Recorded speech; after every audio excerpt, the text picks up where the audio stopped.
Good morning, afternoon, evening, or even good night, depending on your time zone. I'm on GMT, which is Genius Mean Time, because I'm a sarcastic, smart aleck content creator. I kid, like a joker, but I'm not kidding when I say this is the start of a brand new YouTube series. Hooray for us! Anyway, I'm CM-GRUNT and welcome everybody to my new YouTube series called the W series. Now, to confirm, for everybody watching, the purpose of this series is to ask a question or make a statement with the W's. Who, what, why, when, where, and even will. I'm sure there's others. And then we will delve into it a little bit more with logic and reasoning, etc. It is kind of similar to my list videos, but not that. So, as we drive down the road to Wrestlemania, the first edition of the W series is why Roman Reigns is winning at Wrestlemania. And if you want to be a part of the CM squad, please like the vid and subscribe,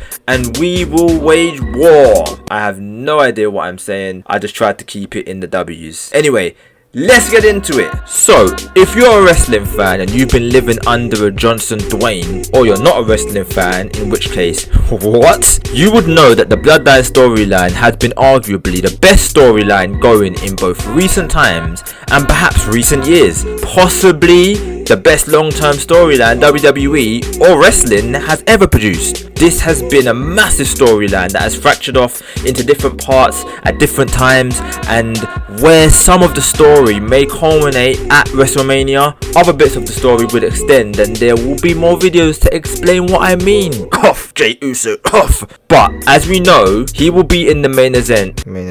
Bloody hell. I must have had Sami Zayn on the brain there. Anyway, as we know, Roman Reigns will be main eventing against Cody Rhodes, and although I debated naming this why Cody will lose, or even ask will Cody lose at WrestleMania, this is more to do with Roman winning rather than Cody losing. Cody has been built amazingly and feels like a star, so now feels like the time for Roman to be conquered. And since before he came back for the Rumble win, I thought Cody had this in the bag. But the more I thought about this, the more I thought it is genuinely possible that they keep the belt on Roman. But let's talk about the elephant in the room, shall we? There are reports that Roman is set to take a long break after Mania until possibly SummerSlam. That said, there are other reports that although this seems to be the case, this is only if and when Roman loses the titles. So, that begs the question, is he losing at Mania? Fact time. Roman has now held the Universal Belt for almost 950 days, which means holding them through to SummerSlam takes him past 1,000 days, a monumental achievement for a recent champion. Now, I'm not calling him the GOAT, but he has been built to GOAT-like status, and him beating his most credible challenger since Daniel Bryan, Bryan Edge in the triple threat match at Mania, or even Drew McIntyre only furthers that. Cody is by far the next top star in the company in my opinion, and I feel he does not need the rub that maybe another top star could use to push them into the stratosphere. In regards to status, it's not a win Cody needs, so if WWE chooses to, they could hang fire on him getting the win. Now, shall we look at Roman's opponents? I'm not going to go through all of his opponents in depth, but we'll start at the beginning. He won the title off of Bray Wyatt in a triple threat including Braun Strowman. This was a Fiend that wasn't really being portrayed as a massive threat at this point. Remember the Goldberg squash earlier that year? I remember it despite all my best efforts to block it from my mind. And Braun, who Roman pinned in this triple threat, then had a title defense against him which was sandwiched between a couple other title matches against another rival, who I will talk about in a second. But against the Brown Snowman, Roman got decisive wins against him, but Braun had been utterly nerfed at this point. This is not the same Braun that feuded with Roman years ago. It's not the I'm not finished with you yet ambulance tipping Braun Strowman from back then. And in between the Braun title matches was arguably the most emotional challenge other than maybe Sami Zayn, maybe more so, his younger cousin Jey Uso. Roman just became the tribal chief, but to be the chief, you need a tribe. And so he had to get acknowledgement. Step in Jey Uso, and the matches were emotional.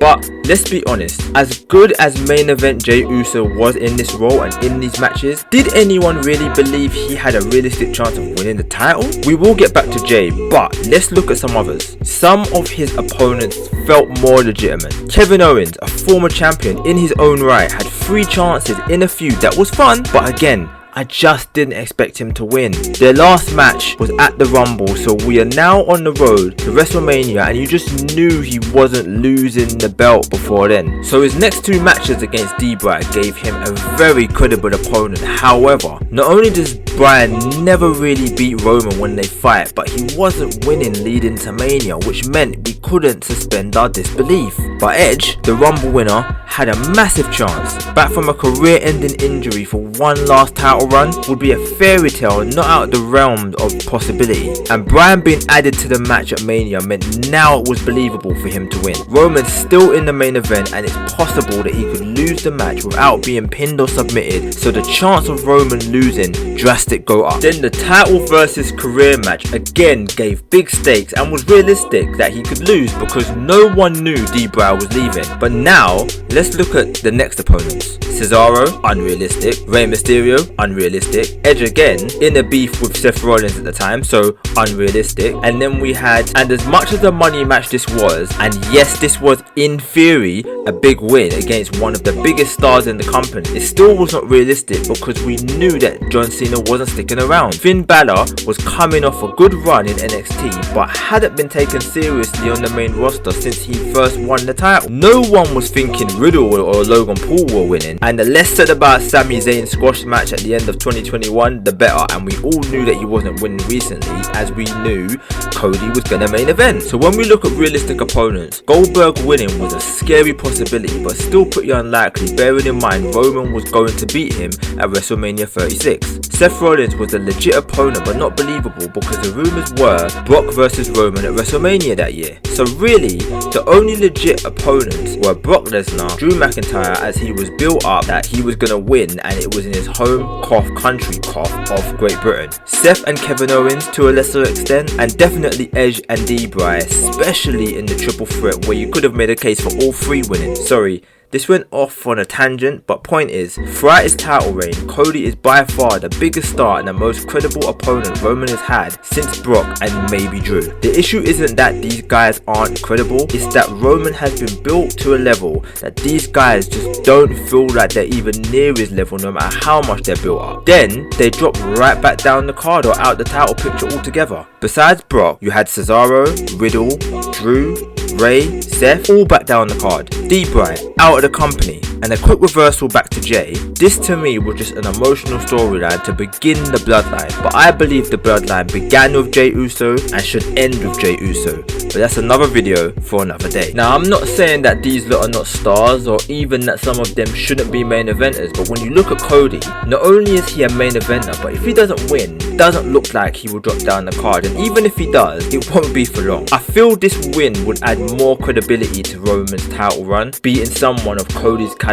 Sure, there was Brock, but that happened so often that it just felt diluted, diminishing returns and all that, which is why I think that E can afford to let Roman win and potentially break the 1,000-day mark. And it is something WWE would do, and it keeps Cody fighting for his legacy and Roman holding on to his. Now, so we are clear, this is not a prediction video. This is me stating information and making a case for the statement I have put forth. I actually reckon it's probably 50-50 at this point, but there is a very legitimate chance that Roman Reigns walks out as your reigning, defending, undisputed, undefeated WWE heavyweight champion of the world, despite it being heavily implied that Cody is winning. But if he doesn't, it's not a swerve for a swerve. It keeps the babyface continuing the chase, and it keeps the Roman continuing his reign, pun intended. And that's the end of the video. Big whoopsie if it felt long-winded going through all of Roman's opponents, but to illustrate Roman's reign and how much he gains from beating a top star like Cody, I had to discuss them. If all goes well, there will be another video being released tomorrow, so make sure you like and subscribe and click the bell to notify you of when it gets released. I'm CM-GRUNT, thanks for tuning in, and I'll catch you in a bit.